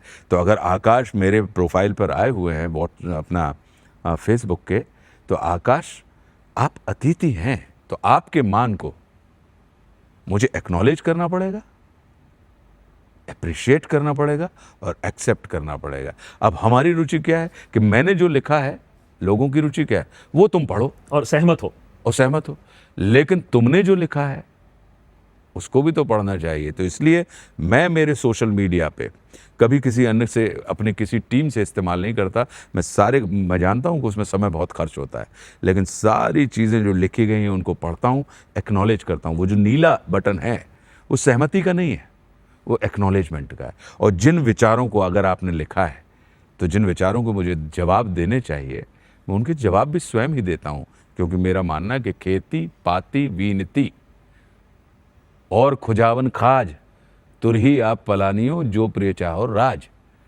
खेती करनी हो तो स्वयं करें, पत्र लिखना हो तो स्वयं लिखें, विनती करनी हो तो स्वयं करें, और अगर आपको खाज खुजलाना हो तो स्वयं खुजलाएं, और घोड़े की सवारी करनी हो तो स्वयं उसका सैडल कसें, अगर आप आनंद पूर्वक जीवन जीना चाहते हैं। तो मैं इसको सोशल मीडिया को पाती यानी पत्र और विनती के अंतर्गत रखता हूं। तो इसलिए अगर आप देखेंगे तो हमारे आप उस पे स्टेटस पे आइए, आपको एक भी आपको अशिष्टता या अगर वहाँ पे द्वंद्व भी हो रहा होगा तो बड़े सम्मानजनक तरीके से लोग आपस में डिस्कस कर रहे होंगे। उधर पे वहाँ फेंकने की स्वतंत्रता ही नहीं है। क्यों? क्योंकि ये हमारा चुनाव है कि अगर आप अशिष्ट हैं तो ब्लॉक करने की स्वतंत्रता है ना आपको। हम आपको भैया आपको इस मार्ग पे आके कष्ट हो रहा है अगर, तो हम आपके कष्ट का कारण नहीं बनना चाहते सर। इसमें आपके प्रति अवमानना नहीं है, आपके प्रति हमारी भावना है कि हम मुझे देख के, मुझे पढ़ के आपको कष्ट हो रहा है, नहीं होना चाहिए।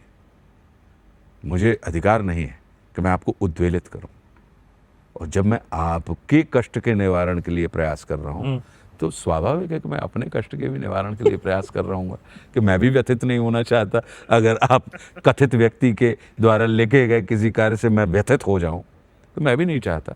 आप क्योंकि हमारा आग्रह ही नहीं है कि एक मत है, ये मतलब पॉइंट ऑफ व्यू नहीं है, ये पॉइंट ऑफ थॉट है। तो पॉइंट ऑफ थॉट है। आप लखनऊ गए हैं आकाश, आपका पूरा जीवन उन्होंने कहा कि भाई इधर से निकला उधर गया, ये एक तो आपका जीवन अनुभव, आपको मिलने वाले लोग अलग हैं। मेरा जीवन अनुभव, मैं गाडरवारा जैसे छोटे गांव से आया हूँ। मेरी यात्रा जो है वो पगडंडी से राजमार्ग की है, ट्रू, नेशनल हाईवे की, करेक्ट। तो मेरे अपने अनुभव जो हैं वो अलग है।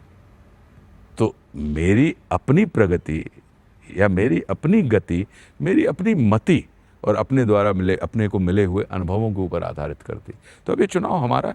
अगर हमको किसी चीज़ को ये कर लें कि किस तरीके से आप असाध्य को साधना चाहते हैं, और मेरा अपना पूरा दृष्टिकोण यही है कि ऑप्शन है हमारे पास।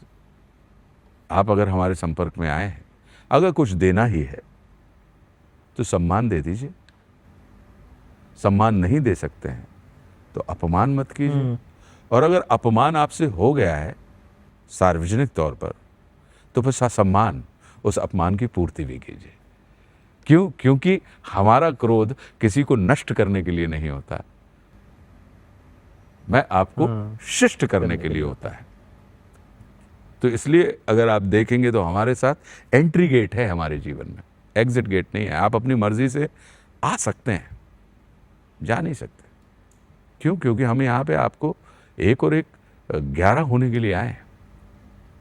हम आपको नष्ट करने के लिए नहीं बैठे हैं। तो अब ये तय हमें करना है कि हम नष्ट होना चाहते हैं, हम शिष्ट होना चाहते हैं, हम पुष्ट होना चाहते हैं, हम रुष्ट होना चाहते हैं। ये चुनाव हम अपनी मर्जी के हिसाब से कर लें। क्यों? क्योंकि हमें अपने जीवन की नाव स्वयं खेनी है।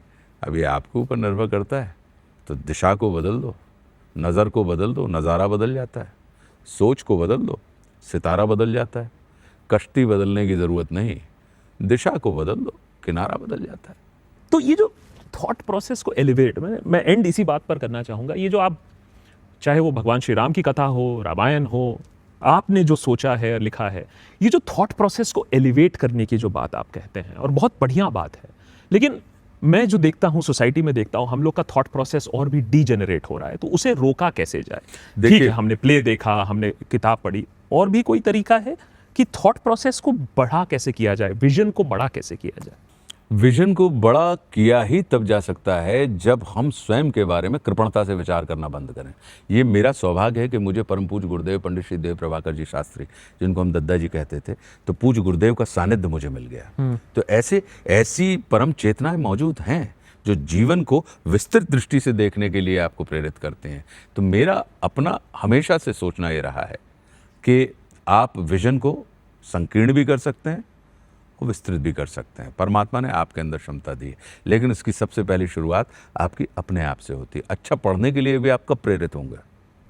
जब आपका विजन, जब आप चाहेंगे। तो चाहत तो आपको पैदा करनी पड़ेगी अपने अंदर। आप अपने बारे में कृपणता से विचार करना बंद करिए, लेकिन साथ में अब आप ये कहेंगे कि भाई सारे लोग अपने बारे में श्रेष्ठता का सोचते हैं।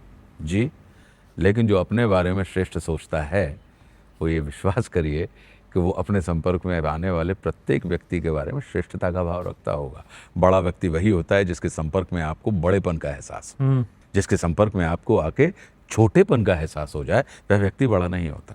तो अगर आप श्रेष्ठ हैं, अगर अपने आप को आप योग्य मान रहे हैं, तो ये हमारा दायित्व है कि ये जो बैठे हैं इनको भी अपनी योग्यता का एहसास, कि भैया ने एक्सेप्ट कर लिया, आशुतोष ने, कि मैं योग्य हूँ, कि मेरी दृष्टि में इनके प्रति भी वो आदर भाव रहेगा।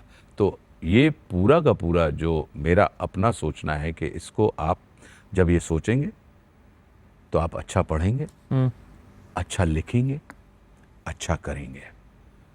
और अगर आप कालजयी होना चाहते हैं, आप परमात्मा श्री राम या पूज्य कबीरदास जी या रामकृष्ण जी परमहंस देव या विवेकानंद जी के जैसे आप लोगों की चिर स्मृति में रहना चाहते हैं, तो फिर आपको उस किस्म का मार्ग कहीं ना कहीं, तो सबसे पहले जगत को साधने से पहले स्वयं को साधना हमें सीखना होगा।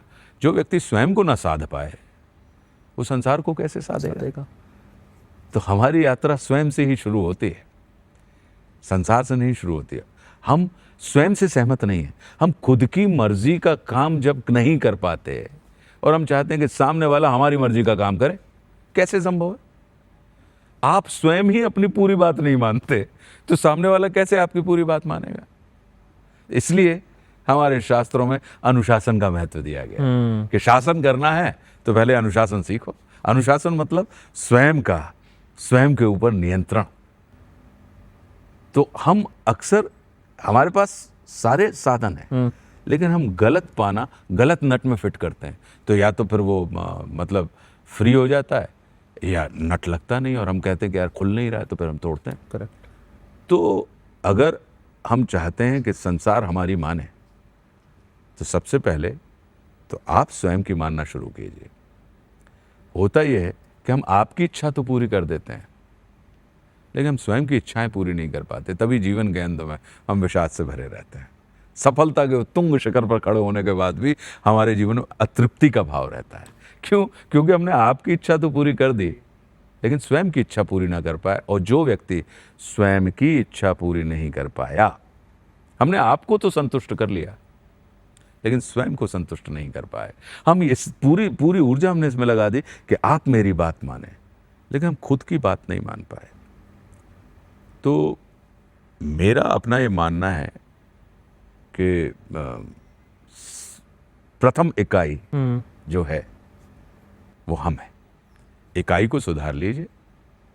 इकाई अगर व्यवस्थित रही, क्योंकि बड़ी मशीन को चलने, छोटे छोटे कलपुर्जे मिलके एक बड़ी मशीन बनाते हैं, तो बड़ी मशीन को व्यवस्थित संचालित रखने के लिए, चालू रखने के लिए छोटे कलपुर्जे का भी अपनी योग्यता के साथ, कुशलता के साथ कार्य करना आवश्यक होता है। तो अगर हम, ये विश्व बड़ी मशीन है, तो हम उसके छोटे कलपुर्जे हैं। अगर छोटा कलपुर्जा भी एरर आ जाएगा ना, तो भले ही आप मर्सिडीज रखे हो, रोल्स रॉयस रखे हो, वो गाड़ी को स्टेशनड कर देगा, करेक्ट, वहाँ पे खड़ा कर देगा।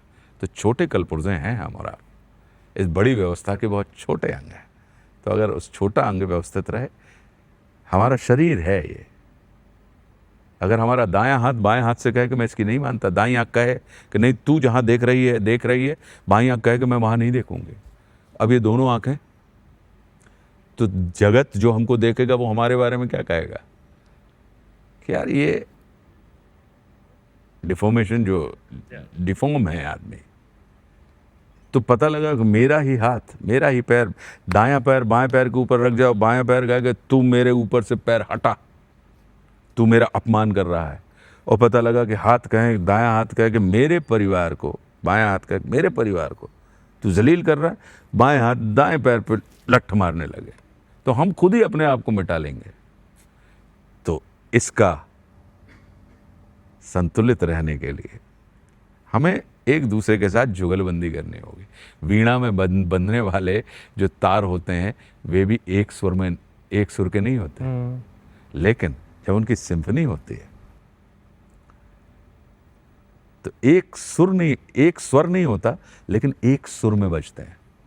तो एक सुर में हमको, आपको कहीं ना कहीं, तो मेरा अपना ये मानना है कि ये, लेकिन ये आवश्यक नहीं है, ये आप इसको सुन के उड़ा भी सकते हैं, मतलब, लेकिन मैं वो आग्रह भी नहीं करता हूँ। लेकिन मेरी अपने लिए ये सोच होती है कि अधिक से अधिक मैं इस तरीके से अपना जीवन जीऊँ कि जगत को नहीं, लेकिन खुद के अंदर तो संतोष, सार्थकता और सुख का संचार हो। ये चिंतन आपको सफलता की गारंटी नहीं देता, ध्यान रखिएगा, लेकिन सुख की गारंटी जरूर देता है। ये आपको तृप्त नहीं करेगा, ये आपको, मतलब अगर आप कहें कि आप आने वाले समय में इस सोच के साथ बिल्कुल श्रेष्ठतम व्यक्ति हो जाएंगे ना, जगत आपको बिल्कुल आदर के साथ मानने, बिल्कुल नहीं, लेकिन हाँ, निश्चित रूप से आप फिर आनंद के लिए नहीं, आनंद पूर्वक कार्य कर रहे होंगे। आनंद के लिए आप जीवन नहीं जिएंगे, आप आनंद से जीवन जी रहे होंगे।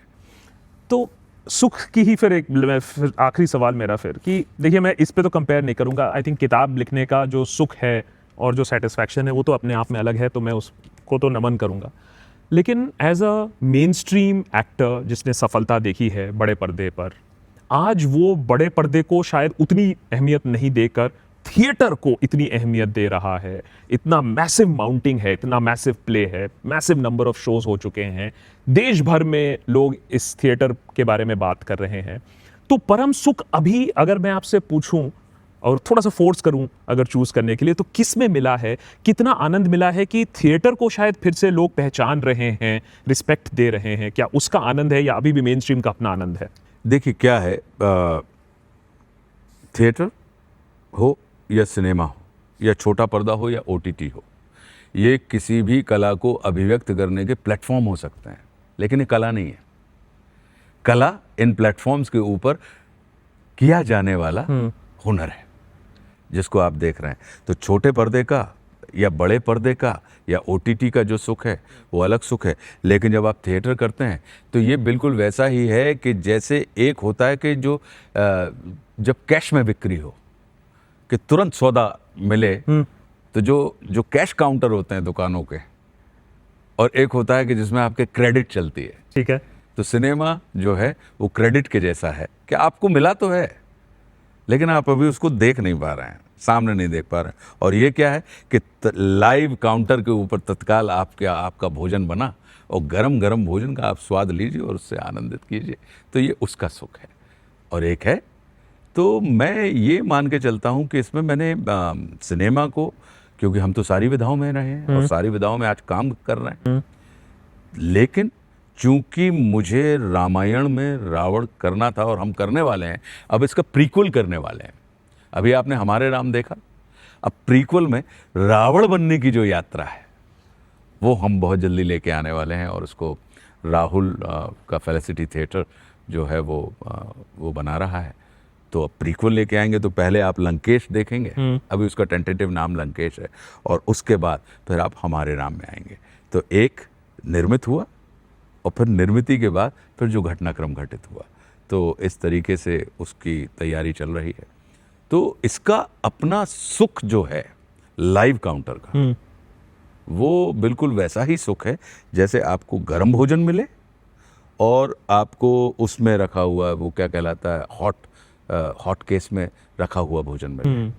तो जब आप काउंटर पे जाके बिल्कुल कढ़ाई में से या तवे के ऊपर से फूला हुआ लेते हैं, तो उसका स्वाद, और हॉट केस में भी रहे, वो गर्म ही रहता है लेकिन उसका स्वाद, तो वो जो अंतर होता है, मैं एक अभिनेता के नाते थिएटर को बिल्कुल लाइव काउंटर के जैसा मानता हूँ।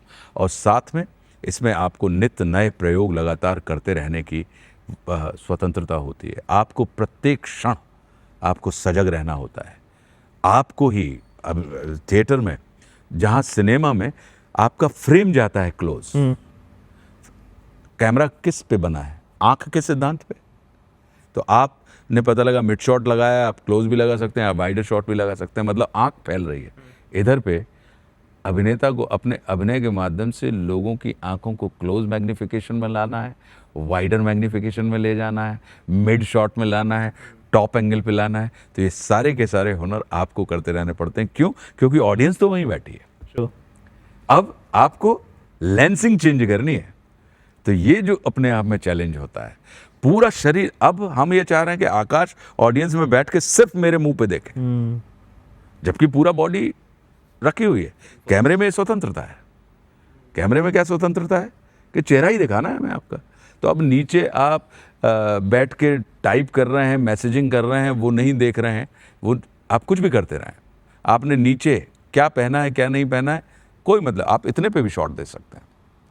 लेकिन थिएटर में अब मुझे आपको अपना दायां हाथ दिखाना है, या मुझे आपको मिड शॉट में ले जाना है, मुझे पोस्टर दिखाना है, तो आपको, अभिनेता को, उस माध्यम से वो तमाम चीज़ें छोटी छोटी हमें प्रेरित करनी पड़ती हैं। तो आँख का जो लेंस है वो आप खींच रहे होते हैं, वाइडर कर रहे होते हैं, माइक्रो कर रहे होते हैं, न्यूक्लियर कर रहे होते हैं, वो तमाम चीज़ें जो आप उस पे जाते हैं, तो वो अपने आप में एक बहुत आनंद का विषय होता है। और सतत आप जागरूक रहते हैं, क्योंकि अनएक्सपेक्टेड चीज़ें भी आएंगी। 3.5 घंटे, 3.25 घंटे आप लगातार बोल रहे हैं और सुन भी रहे हैं। हाँ। यहाँ पे एक झंझट और होती है कि पता लगा कि ऑडियंस के साथ तो एक्टर का रिश्ता हो गया, लेकिन कैरेक्टर्स के साथ नहीं हुआ। वो आपको ध्यान रखना पड़ता है। कैरेक्टर्स के साथ संबंध बना रहे तो ऑडियंस के साथ अपने आप हो जाएगा। क्यों? क्योंकि वो भी आपको लुभाता है कि ताली बज रही है, अचानक लाफ्टर आया, तो आप जहाँ से ताली बजी, लाफ्टर आया, तो आप उनके प्रति सदैव हो गए। लेकिन जो स्टेज पे हैं, हमने उनको छोड़ दिया। लेकिन वो मिला क्यों है? क्योंकि यहाँ पे कनेक्टिविटी थी स्टेज के ऊपर, तब जाके वहाँ पे वो स्वीकार किया गया है। अन्यथा आप एकांकी भी कर सकते हैं। अभिनय वो एक ऐसी चीज़ है जो सोलो एक्टिविटी नहीं है। तो इसमें आपको संगत, एक दूसरे के साथ संगत पैदा करने का हुनर भी सिखाया जाता है। हो सकता है कि 2 एक्टर एक दूसरे को बिल्कुल पसंद ना करें, लेकिन सगे भाई का रोल कर रहे हैं, वहां तो अब विसंगति में संगति स्थापित करना है आपको, तो कैसे करेंगे? तो ये जो तमाम चीज़ें, जो चैलेंजेस होते हैं कि आप आ रहे हैं, आपको अंधेरे में मूव कर रहे हैं, आप फिर पता लगा कि लाइट के प्रकाश वृत्त में आप मूव कर रहे हैं, लोग तो आपको देख रहे हैं लेकिन आप लोगों को नहीं देख पा रहे हैं। अब उसमें आपको देखना है ये जो चीज़ है, लेकिन कितना देखना है, कितना नहीं देखना है। तो ये विधा आपको 24, जब तक आप स्टेज पर हैं, आपको सजग रखती है। और सजगता सफलता की पहली निशानी होती है, और सजगता आनंद का पहला सूत्र होता है कि अगर आप होशपूर्वक जीवन जिए, जितने भी ज्ञानी ध्यानी लोग हैं वो यही तो कह रहे हैं कि बेहोशी में नहीं, होशपूर्वक जीवन जीजिए, आप देखेंगे कि आपका जीवन आनंद से पूर्ण रहेगा। बिल्कुल, और सफलता की और भी सीढ़ियां आप चढ़ें, ये प्ले और भी अच्छा करें। अब इसका प्रीक्वल भी आ रहा है, वो भी लाइव काउंटर का मजा आप लेते रहें। मैंने हम लोग जनरली पॉलिटिकल इंटरव्यू करते बहुत ही डाउन हो जाता है, ये एक्चुअली अपलिफ्टिंग इंटरव्यू था। Ashutosh, many thanks for joining us here on देशभक्त, बहुत ही अच्छा लगा। Wishing you all the success. बहुत बहुत धन्यवाद आकाश। Thank you.